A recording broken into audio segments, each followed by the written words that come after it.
khatamin nabiyyin wa ala alihi wa sahbihi ajma'in,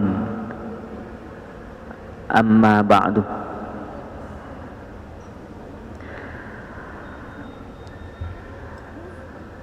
Di pagi hari yang sejuk ini, semoga keberkahan pagi ini dilimpahkan kepada kita. Tiada pagi berlalu kecuali berlalu bersama rangkaian amal soleh yang diterima oleh Allah Subhanahu wa Ta'ala, yang menuntun pada keistiqomahan, istiqomah yang menuntun pada akhir terindah dari kehidupan ini, berjumpa dengan Allah dalam keadaan terbaik kita, husnul khatimah. Mari kita baca surah Al-Fatihah untuk guru kita, murabbi kita, almarhum Kiai Haji Muhammad Arifin Ilham. Lahul Fatihah. A'udzu billahi minasy syaithanir rajim. Bismillahirrahmanirrahim. Alhamdulillahi rabbil alamin. Ar-Rahmanir Rahim. Maliki yaumiddin. Iyyaka na'budu wa iyyaka nasta'in. Ihdinas siratal mustaqim. Siratal ladzina an'amta 'alaihim ghairil maghdubi 'alaihim waladdallin. Amin. Shadaqallahul azim. Pagi hari ini kita akan melanjutkan tafsir surah Yasin. Pada pertemuan sebelumnya kita telah membahas surah Yasin ayat 69, tapi baru dijelaskan hanya separuh ayat.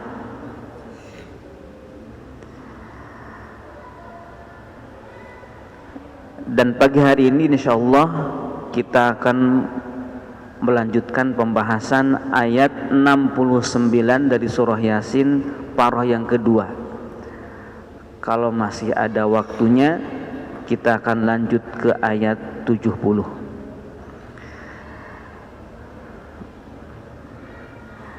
Mari kita baca bersama-sama ayatnya. Surah Yasin ayat 69 dan ayat 70. Kita tilawahkan bersama-sama.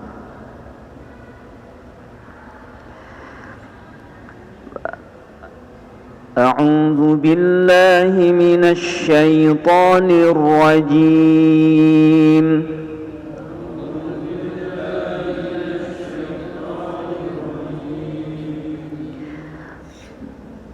Bismillahirrahmanirrahim.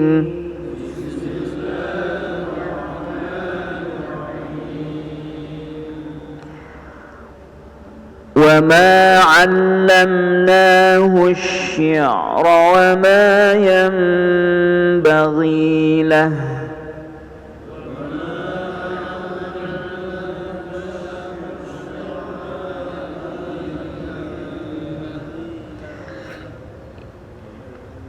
In huwa illa dzikrun wa qur'anun mubin.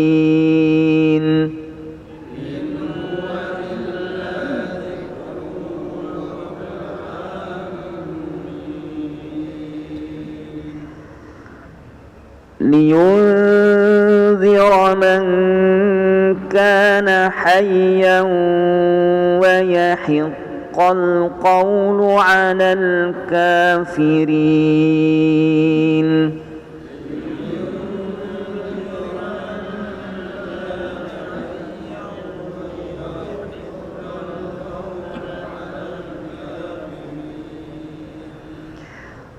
صدق الله العظيم.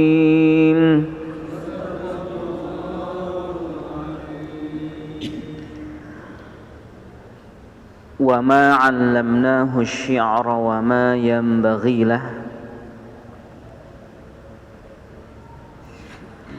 Dan kami tidak mengajarkan syair kepadanya, kepada Muhammad sallallahu alaihi wasallam, dan bersyair itu tidaklah pantas baginya.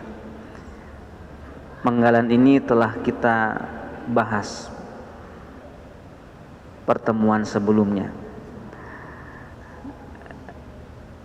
Dan pagi hari ini kita akan membahas penggalan kedua, yaitu in huwa illa dzikrun wa qur'anum mubin.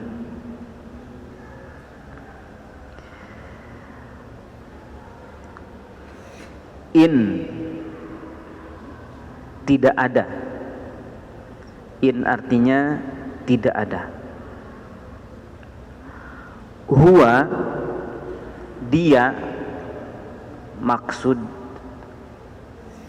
huwa di sini yang kalau bahasa Indonesianya dia adalah Al-Quran yang diajarkan oleh Allah kepada Rasulullah sallallahu alaihi wasallam.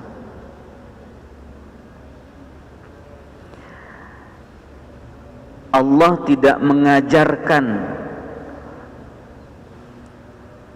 kepada Rasulullah selain Al-Quran. Wahyu-wahyu selain Al-Quran ada, tetapi sifatnya penjelas dari Al-Quran, tafsir dari Al-Quran itu sendiri. Makanya seluruh hadis Rasulullah sallallahu alaihi wasallam fungsinya adalah penjelas makna ayat-ayat Al-Quran, termasuk prakteknya. Dalam Al-Quran hanya ada perintah sholat. Aqimis sholata, dirikanlah sholat. Dalam Al-Quran pun hanya menjelaskan waktu sholat, yaitu liduluki syamsi ila ghasaqil laili wa qur'an al-fajr, dari tergelincirnya matahari, terbenam matahari, kemudian terbit fajar. Tidak diperinci waktu yang 5, dan juga tidak diperinci dalam Al-Quran subuh itu berapa rakaat, zuhur berapa rakaat, asar berapa rakaat, maghrib berapa rakaat, isya berapa rakaat. Tidak ada perinciannya di dalam Al-Quran. Dan prakteknya bahwa sholat itu ada takbiratul ihram, sholat itu ada membaca doa iftitah, sholat itu ada baca ta'awuz, al-fatihah, baca surah, kemudian ruku, i'tidal, sujud, berikut tasbih-tasbihnya, dan ada salam. Itu tidak ada perinciannya dalam Al-Quran. Semua perinciannya, penjelasannya ada dalam sunnah Rasulullah sallallahu alaihi wasallam. Itu yang diajarkan oleh Allah kepada Rasulullah. Huwa maksudnya Al-Quran yang diajarkan oleh Allah kepada Rasulullah sallallahu alaihi wasallam, illa zikrun, illa kecuali. Zikrun, zikrun ini maknanya peringatan. Zikrun maknanya peringatan.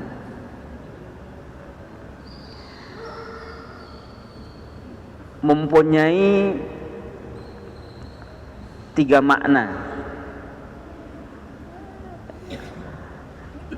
di mana 3 makna ini menjelaskan maksud dari peringatan itu. Pertama, mengingatkan kepada Allah.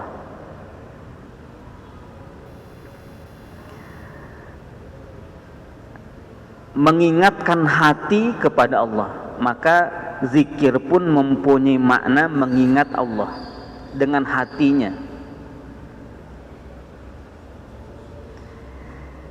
Yang kedua, zikir adalah menyebut nama Allah dengan lisan.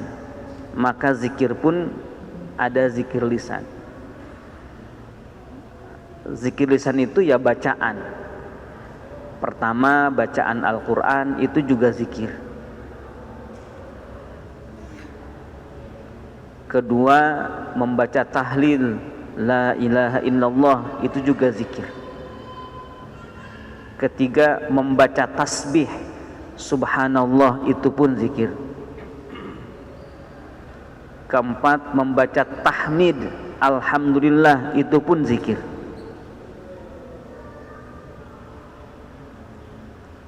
Bahkan takbir Allahu Akbar itu pun juga zikir. Dan itu diucapkan oleh lisan.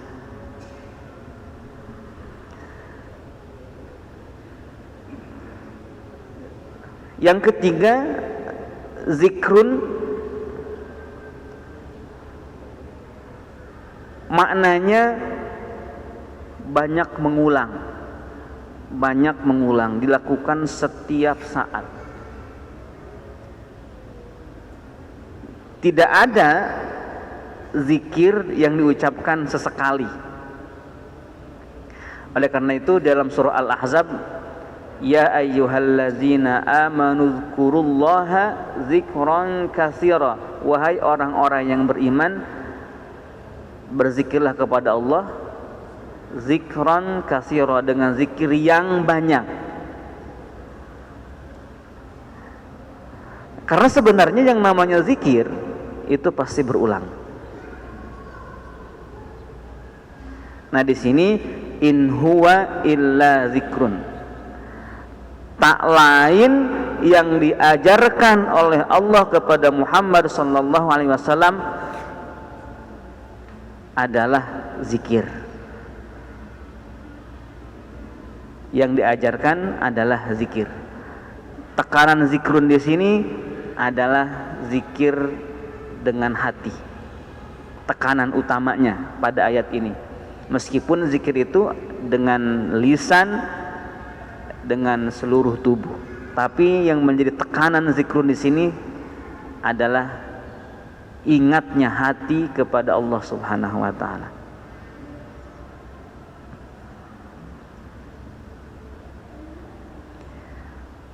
Wa Qur'anun, dan bacaan. Quran di sini maknanya adalah Al-Quran sebagai bacaan.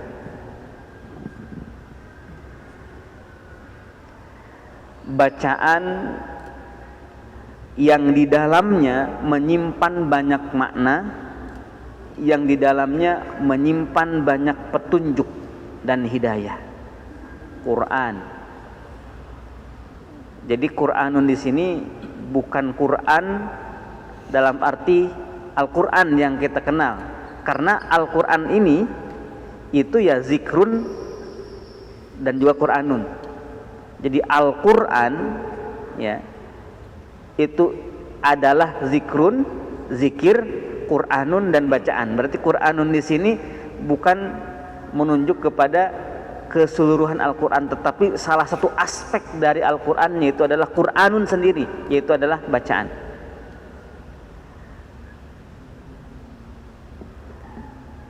Oleh karenanya tidak cukup orang membaca Al-Quran dengan hanya hatinya, karena Al-Quran itu ada aspek zikrunnya, ada aspek Quranunnya. Sekali lagi, ada aspek zikrunnya, ada aspek Qur'anunnya. Ada orang misalkan membaca Quran gini aja, membaca dengan hatinya, dia fahami maknanya, itu salah satu aspek saja. Adapun Al-Quran seutuhnya, dia tadabbur, dia hayati, dia ingat hatinya, juga lisannya mengucapkan, membaca. Wa Qur'anun mubinun, yang nyata. Nyata maksudnya terang benderang, petunjuknya, isinya mencerahkan. Hal-hal yang syubhat menjadi terang benderang dengan Al-Quran ini, dengan bacaan yang sempurna ini, yaitu Qur'anum Mubin. Aspek zikrun, ada aspek Qur'anum Mubin. Jadi saya ulangi lagi, Al-Quran itu mempunyai aspek zikrun. Zikrun itu di dalamnya ingat kepada Allah, menghayati, dan hafalan. Zikrun itu hafalan.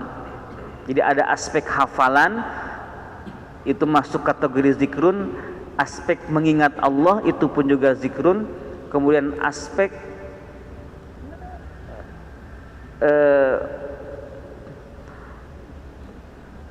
aspek hafalan, aspek mengingat Allah, itu zikrun. Aspek menghayati, itu zikrun di situ. Dan ada aspek Qur'anun, ini sifatnya bacaan. Berarti kalau bulan Ramadan itu dibaca dari surah Al-Fatihah sampai surah An-Nas. Baca saja. Kita di situ sedang mencari aspek Quran sebagai Qur'anum Mubin. Meskipun tentu ketika kita baca untuk khataman nggak ngerti itu ayatnya. Itu aspek bacaan. Pokoknya ngerti nggak ngerti harus baca. Sholat misalkan ada Al-Fatihah. Al-Fatihah nggak ngerti maknanya, terus gimana sholatnya sah enggak? Sah. Yang nggak sah itu Al-Fatihah paham tapi pas dibaca nggak pakai bahasa Arab, itu nggak sah. Tapi paham, iya, tapi nggak bahasa Arab, itu nggak sah. Yang sah itu bacaan Al-Quran dalam sholat, Al-Fatihah, walaupun nggak ngerti tapi sesuai aslinya, itu yang sah. Karena aspek Qur'anun Mubinnya yang dipakai dalam sholat harus ada semuanya. Dari mulai aspek zikrunnya dan aspek Qur'anunnya harus ada, jangan salah satunya saja.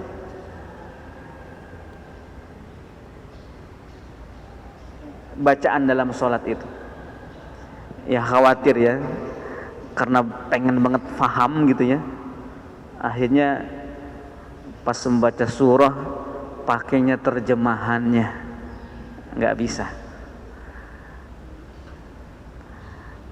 Harus ada zikrun juga Qur'anun, bacaan.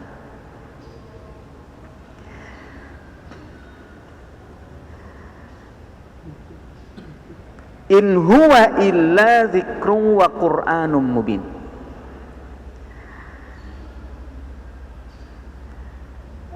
Ada yang bertanya,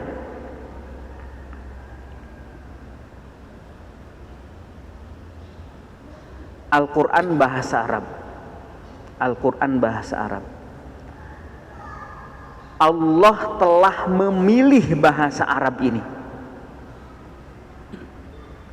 Berarti ada kemuliaan dalam bahasa Arab yang melebihi bahasa-bahasa yang lain. Kemuliaan dalam bahasa Arab yang tidak dimiliki oleh bahasa yang lain.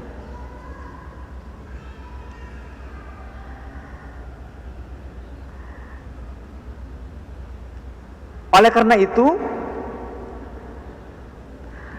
bahasa Arab mempunyai dua aspek.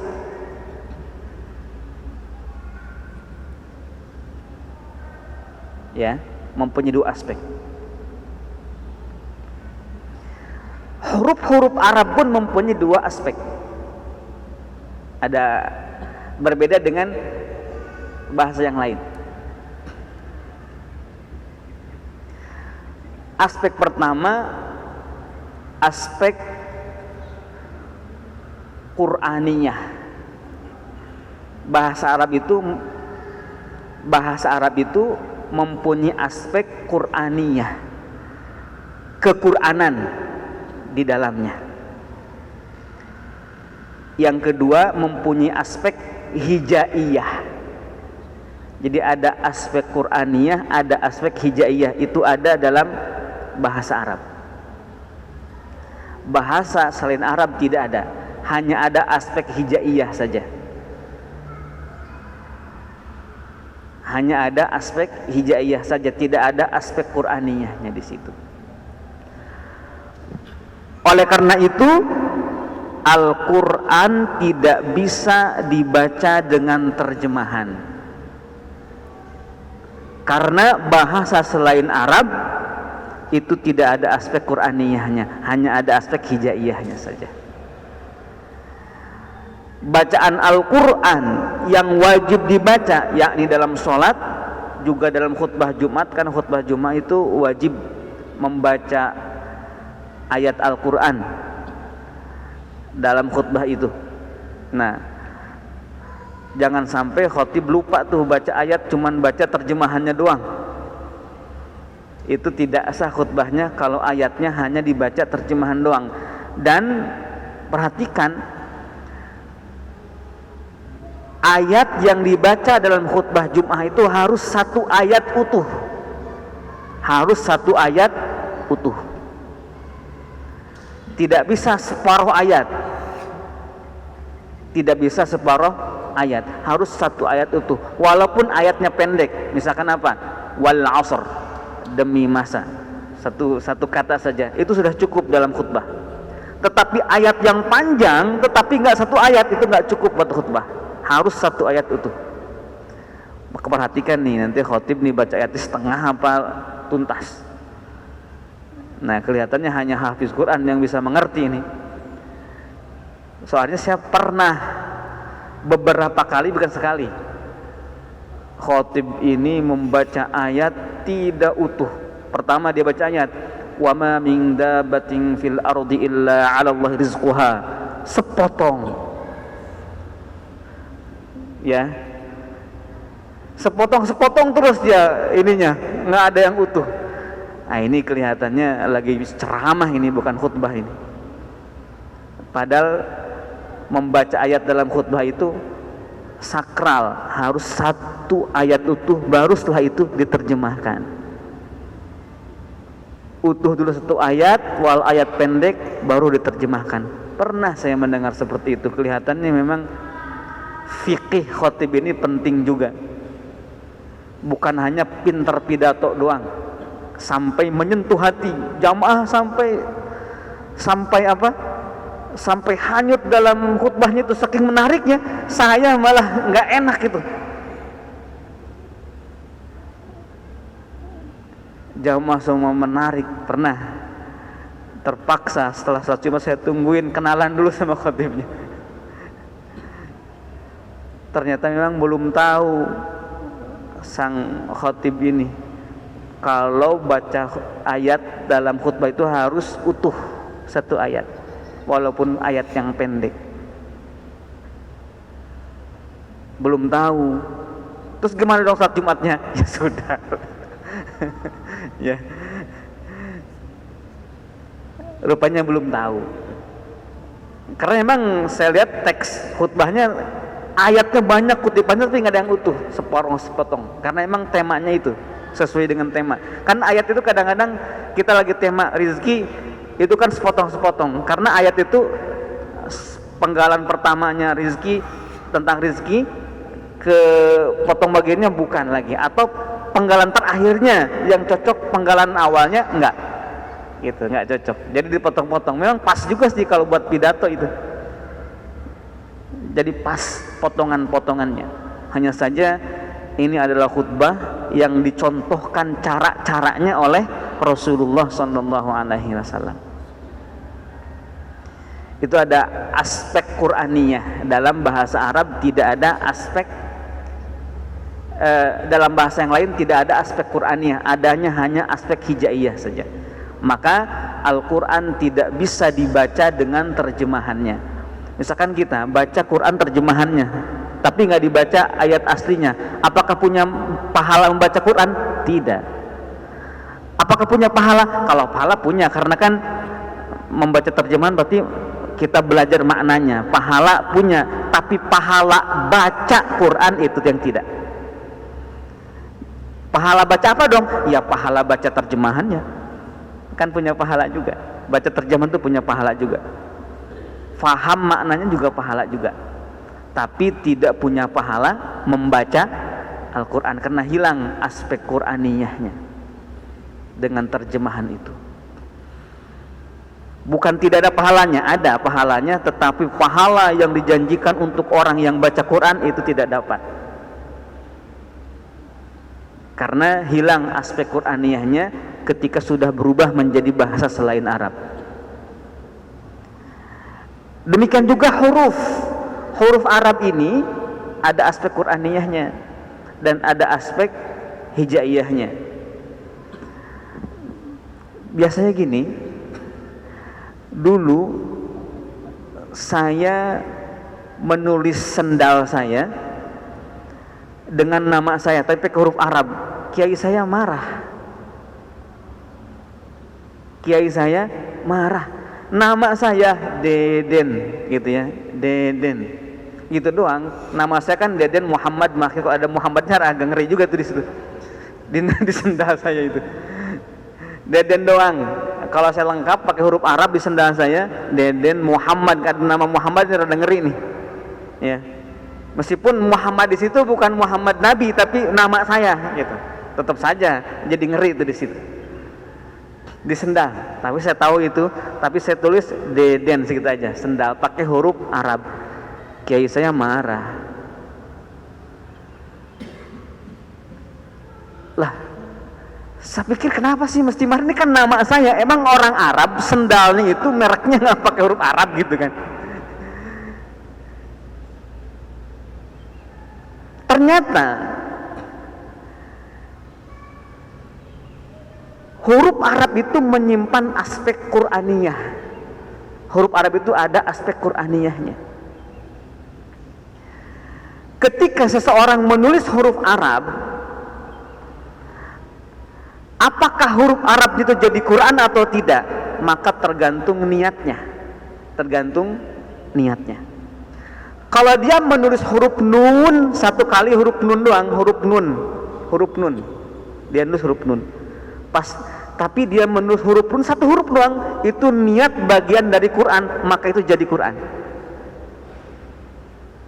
Kan ada dalam Al-Quran tuh nun gitu, tapi itu ditulisnya satu huruf doang, maka satu huruf itu jadi Quran. Kenapa? Karena kita niatnya menulis satu huruf itu niatnya Qur'aniyahnya.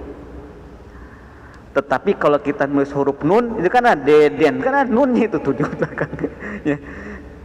Ada nunnya di situ. Kalau kita menulis huruf nun tapi nulisnya itu bukan maksud Quran, maka itu menjadi huruf Arab biasa. Tidak ada Qur'aniyahnya di dalamnya. Karena ketika menulis, niatnya itu menulis sesuatu dengan huruf Arab, tidak diniatkan itu menulis huruf Al-Quran, maka bisa dengan niat itu. Bagaimana kalau kita nulis saja huruf Arab tapi nggak pakai niat nih?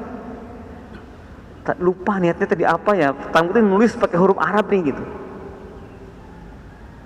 Maka itu dilihat budayanya, tradisinya.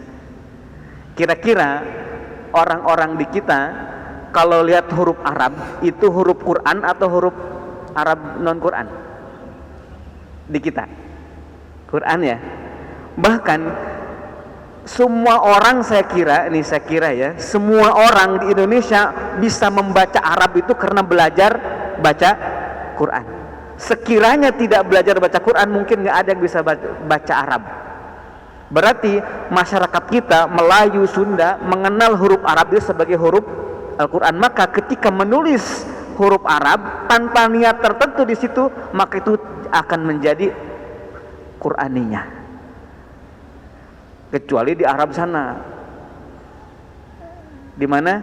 Di Arab sana, di Saudi, di Mesir, kan Arab semua nulisan juga huruf Arab semua. Ketika orang sana nulis, ya itu bukan Arab, bukan Quran, tapi memang itu Arab. Karena memang tradisinya ketika orang sana menulis pasti hurufnya huruf Arab. Kalau tidak pakai niat orang Arab menulis huruf Arab, maka jadinya huruf Arab bukan huruf Quran. Kalau kita nih, karena tradisi dari awalnya kita belajar huruf Al-Quran, maka ketika menulis huruf Arab itu maka jadi Quran. Maka disitulah hati-hatinya para kiai dulu ketika menulis huruf Arab, penting niat di situ untuk orang kita. Penting niat.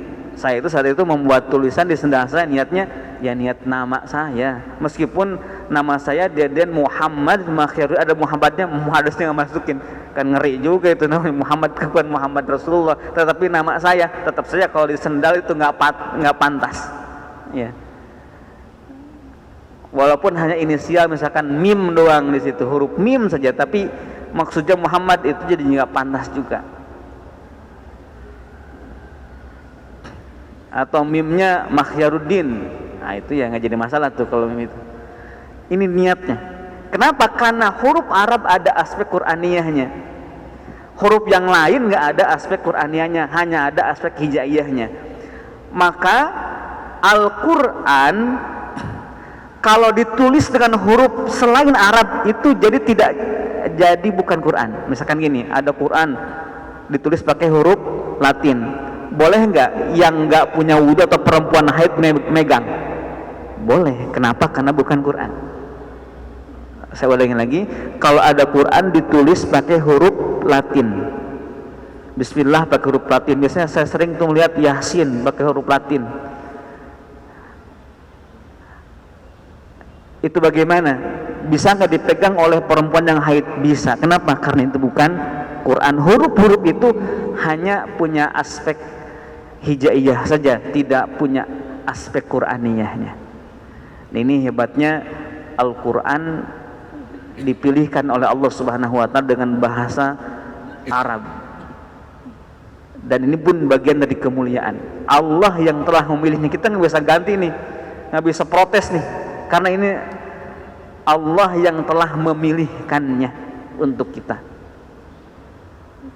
Pokoknya terserah, kalau Allah memilih bahasa Arab berarti bahasa Arab, atau Allah memilih bahasa yang lain, pokoknya itu ada di tangan Allah seluruhnya.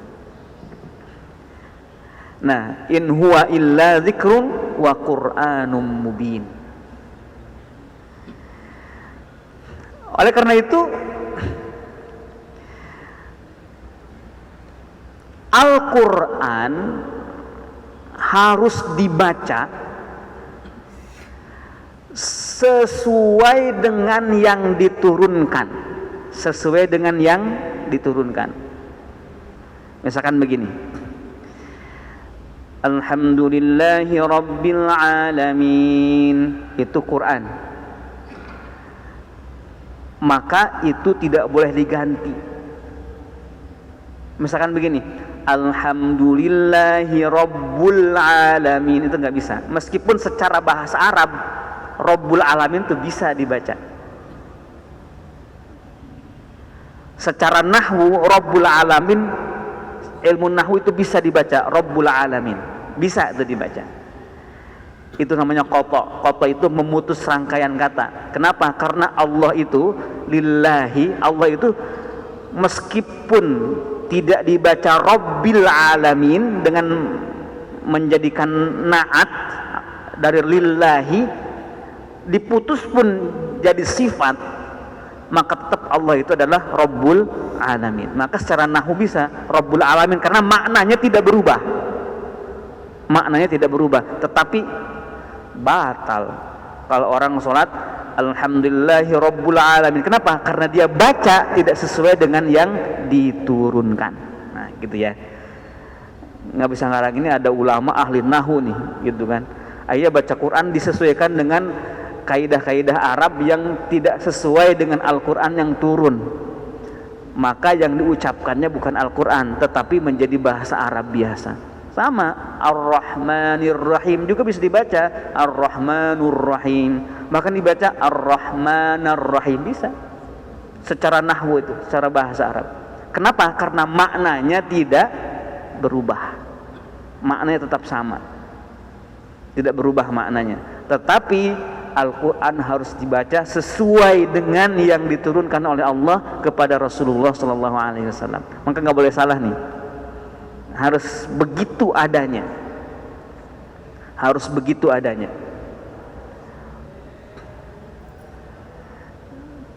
Maliki yaumiddin, iyyaka na'budu wa iyyaka nasta'in. Al-Quran yang diturunkan kepada Rasulullah itu bacaannya variannya banyak. Saya pernah mendengar seorang ustaz di YouTube, karena ada yang nunjukin ke saya. Gini katanya, qiraat itu adalah, kata dia, qiraat itu adalah bacaan Al-Quran berdasarkan dialek Arab yang telah ditetapkan oleh Rasulullah. Dia mengatakan begitu. Bacaan Al-Quran berdasarkan dialek Arab yang telah ditetapkan oleh Rasulullah. Itu kata seorang ustadz terkenal. Kalau saya sebutkan namanya mungkin kenal juga. Terus saya iseng nge-share juga ke para ustadz yang lain yang ahli tafsir. Coba lihat definisi qiraat ini. Definisi qiraat ini. Ternyata 100% ustadz yang saya kirim juga nggak ngerti di mana salahnya itu definisi.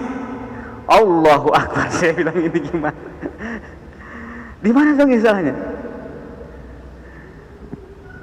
Perhatikan baik-baik kalimatnya.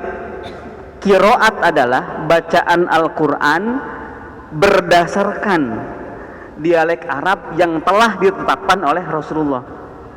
Berarti landasan utama qiraat itu dalam definisi tersebut apa? Pertama, dialek Arab. Yang kedua, ditetapkan oleh Rasulullah. Padahal nggak begitu. Qiraat itu adalah bacaan Al-Quran yang diturunkan oleh Allah kepada Rasulullah. Bacaan Al-Quran yang diturunkan oleh Allah, diwahyukan oleh Allah kepada Rasulullah. Jadi standarnya apa? Wahyu, bacaan itu. Bukan standarnya dialek Arab atau ijtihadnya Rasulullah, bukan, tapi ini wahyu. Itu beda banget jauhnya. Ini saya agak musibah kawan itu. Sampai nggak bisa membedakan definisi itu. Maka kata Nabi dalam riwayat muttafaqun alaih, Bukhari Muslim muttafaqun alaih, unzilal Qur'an ala sab'ati ahruf. Al-Quran diturunkan banyak bacaannya. Jadi bacaan itu semuanya diturunkan dari Allah. Bukan kemudian begini, ada orang Arab misalkan gini, orang Arab bacanya begini, kata Rasul, oh ini boleh baca begini. Bukan begitu. Turun dulu bacaannya, diajarkan oleh Rasulullah kepada para sahabat. Itu caranya, cara turunnya bacaan Al-Quran. Karena Al-Quran tidak bisa dibaca kecuali dengan yang diturunkan. Ya kalau misalkan orang Arab boleh bebas membaca, dia akan baca Alhamdulillahi Rabbil Alamin. Saya lidahnya begitu kok ya Rasul. Gitu kan. Nggak bisa begitu. Nggak bisa. Kalau disesuaikan dengan dialek Arab, maka banyak sekali bacaan Al-Quran yang akan diubah oleh orang Arab. Karena dengan sandarannya, dialek saya begitu ya Nabi. Bahkan banyak dialek Arab yang tidak yang Al-Quran tidak turun dengan dialek itu. Ini kan tergantung Allah yang menurunkannya, mau pakai dialek siapa. Setelah itu baru diajarkan oleh Rasulullah SAW. Setelah diturunkan, baru kemudian di situ para sahabat boleh memilih mana dari dari sekian banyak varian bacaan yang diturunkan oleh Allah dan diajarkan oleh Rasulullah, di situ baru memilih. Ini orang Arab Bani Tamim nih, cocoknya nih bacaan yang ini yang diturunkan oleh Allah Subhanahu wa taala. Jadi sekali lagi, Al-Qur'an dibaca sesuai dengan yang diturunkan, tidak bisa mengarang, tidak bisa ngarang. Bahkan tulisannya pun juga tidak bisa ditulis dengan sistem penulisan Arab biasa, harus menggunakan sistem penulisan yang diwahyukan kepada Rasulullah SAW, yang disebut dengan Rasul Utsmani. Jadi Rasul itu tidak bisa baca, tidak bisa menulis, ya. Tapi kalau ada Quran ditulis dengan cara yang salah, Rasulullah tahu. Kok Rasul bisa baca? Enggak, karena dikasih tahu sama malaikat, wahyu gitu, diberitahu oleh Allah Subhanahu wa taala. Kalau sekiranya, jadi bukan karena Rasulullah bisa baca, karena bukan berarti Rasulullah SAW bisa menulis, bukan. Tetapi karena Rasulullah diberitahu bahwa tulisan itu tidak sesuai dengan yang diwahyukan. Ini in huwa illa zikrun wa qur'anum mubin. Maka belajar Al-Quran harus benar belajarnya. Dan sebenarnya Al-Quran itu bacaannya nggak pakai kias. Tahu nggak kias? Kita kan belajar Quran Iqra. Nah, kemampuan kita membaca Iqra kita gunakan buat baca Quran, itu namanya kias, dikiaskan ke bacaan Iqra. Nah, kebanyakan orang sekarang kan memang bacaan Quran kias kan, pakai kias. Jadi kita bisa belajar baca Quran dari tuturutan atau dari Iqra, kemudian setelah bisa kita baca Quran sendiri menggunakan kemampuan kita dalam membaca Iqra tadi, menggunakan kemampuan kita membaca tuturutan tadi, maka digunakan buat baca Quran. Itu namanya baca Quran menggunakan kias, dikiaskan.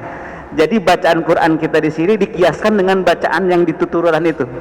Nah, sebenarnya bacaan Quran tuh nggak pakai kias sebenarnya, tapi talaki, ya, tapi talaki itu yang aslinya.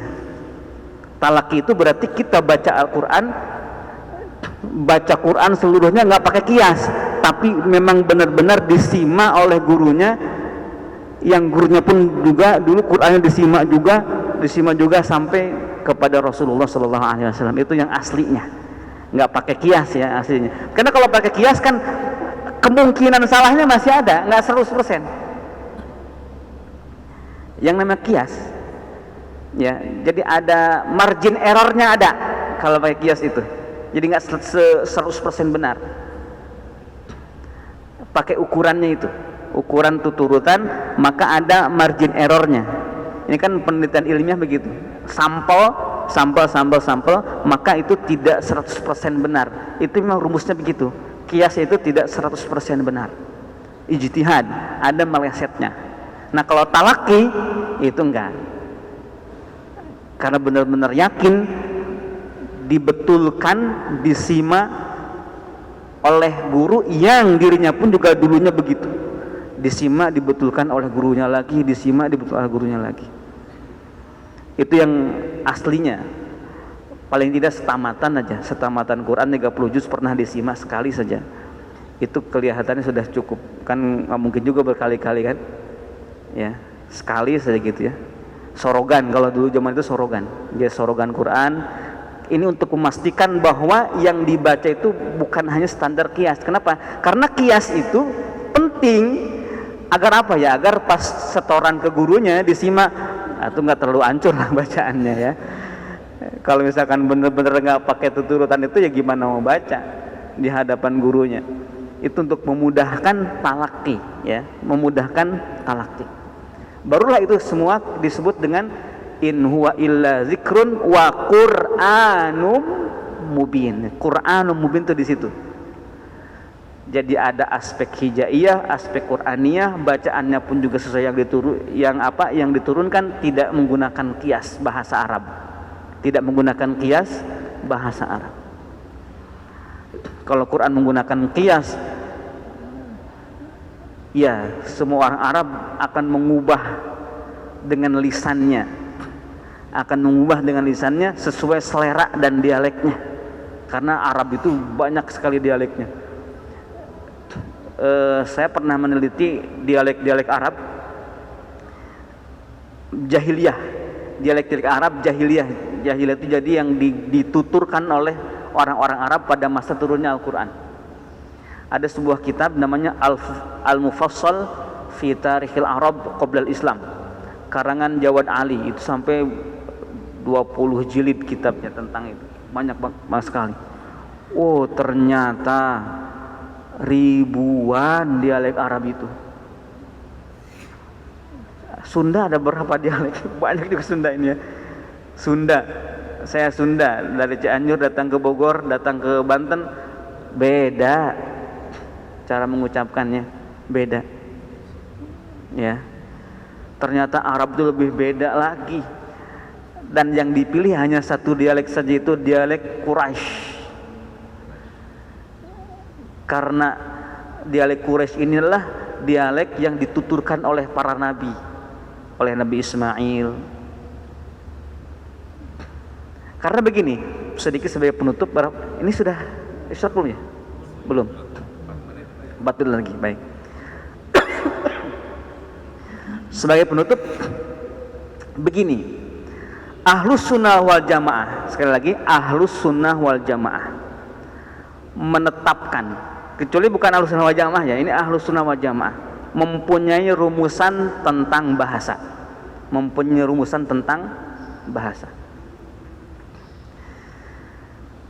Rumusannya gimana?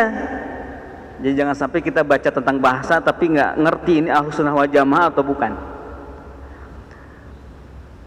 Berdasarkan surah Al-Baqarah, wa 'allama Adam al-asma'a kullaha tsumma 'aradahum 'alal malaikah, al-ayah dan seterusnya, bahwa bahasa manusia itu pada mulanya sama. Bahasa apa? Bahasa Arab. Semuanya bahasa Arab. Dan Arab ini bukan etnis. Kan biasanya begini, bahasa Sunda, kenapa? Karena yang ngomongnya orang Sunda, kan etnis tuh bahasa Sunda. Kalau Arab enggak ada suku Arab itu sebenarnya. Adanya Bani Jurhum, Bani apa gitu kan, kayak gitu orang Arab itu. Nggak ada Bani Arab, nggak ada. Bukan etnis, bukan. Orang Arab itu dikenal sebagai Arab karena bahasanya yang Arab itu artinya jelas. Pengucapannya jelas, itu artinya Arab itu. Orang-orang Arab disebut Arab karena ucapannya, karena bahasanya. Kalau kita kan etnis dulu baru bahasanya. Kalau Arab enggak, bahasa dulu baru budayanya muncul. Nah, diwahyukanlah bahasa Arab ini kepada Nabi Adam, tetapi rusak. Bahasa itu manusia menciptakan bahasanya sendiri-sendiri, sehingga bahasa wahyu ditinggalkan.